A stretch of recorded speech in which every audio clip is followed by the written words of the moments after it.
You have any idea why she hates cheating so much? I mean, to be fair, most people hate cheating, and apparently she was cheated on in the past, so it's like a huge like pathology for her. But also, it is true that for some reason, well, not for some reason, it's because they're fresh and fit, that people have this idea that like it's ordinary or normal, like for Xena saying like, oh, all men are gonna cheat or whatever. That's not true. You shouldn't go into relationships expecting that.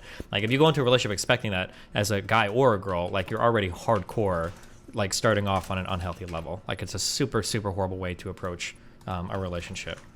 Your tone seems to indicate it's not a big deal, it's a huge deal. I think cheating is a huge deal, sure. I think that cheating is a bigger deal than it needs to be because I think most people are very unhealthy emotionally and draw way too much validation from either friends or romantic partners. I think the reason why cheating ends up being as big a deal as it is because people draw an unbelievable amount of validation and confidence from the affirmations that they get from a romantic partner. And when you lose those, you've basically completely and totally lost yourself. However, this is one of those things that's so unbelievably normalized, it feels stupid to even talk against it. Like when I say, for instance, it's dumb to use a house as your primary investment vehicle, that is true, that it's stupid. However, everybody does it in society, and it's so socially accepted that we like drive it as like social and financial policy. And financial advisors will even advise in favor of it because it's so common that people do it.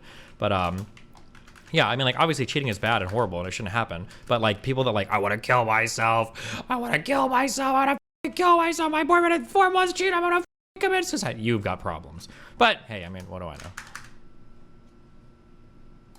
Journal.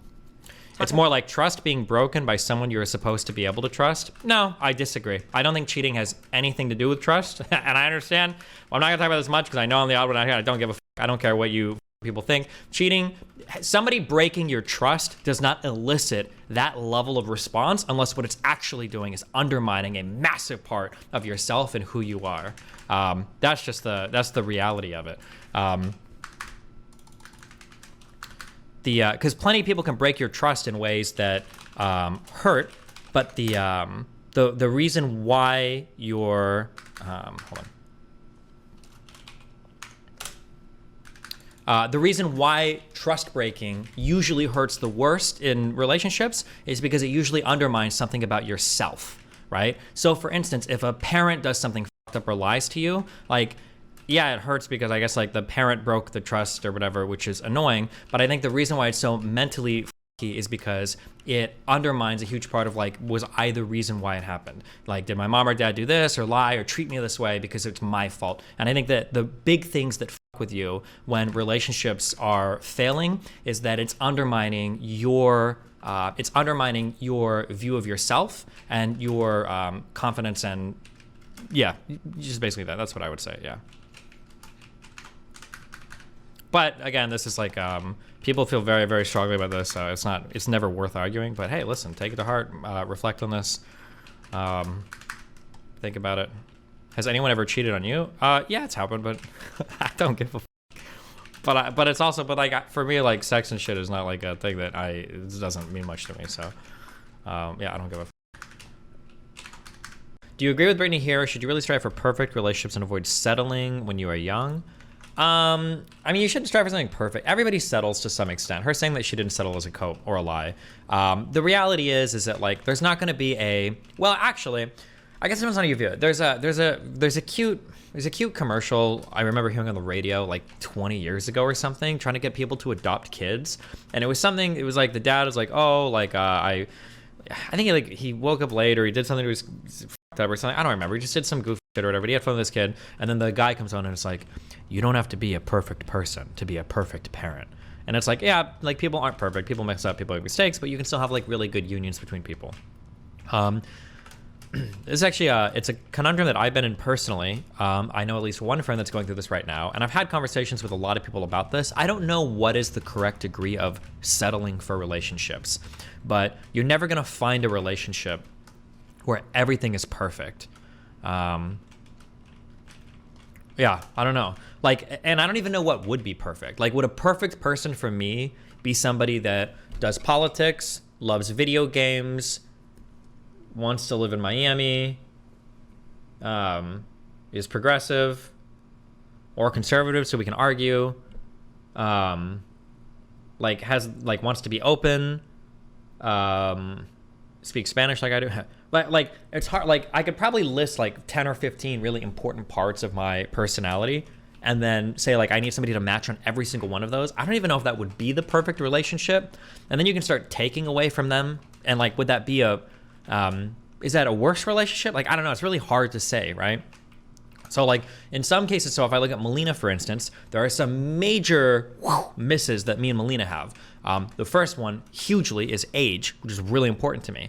Melina's just getting really old now. She's 25.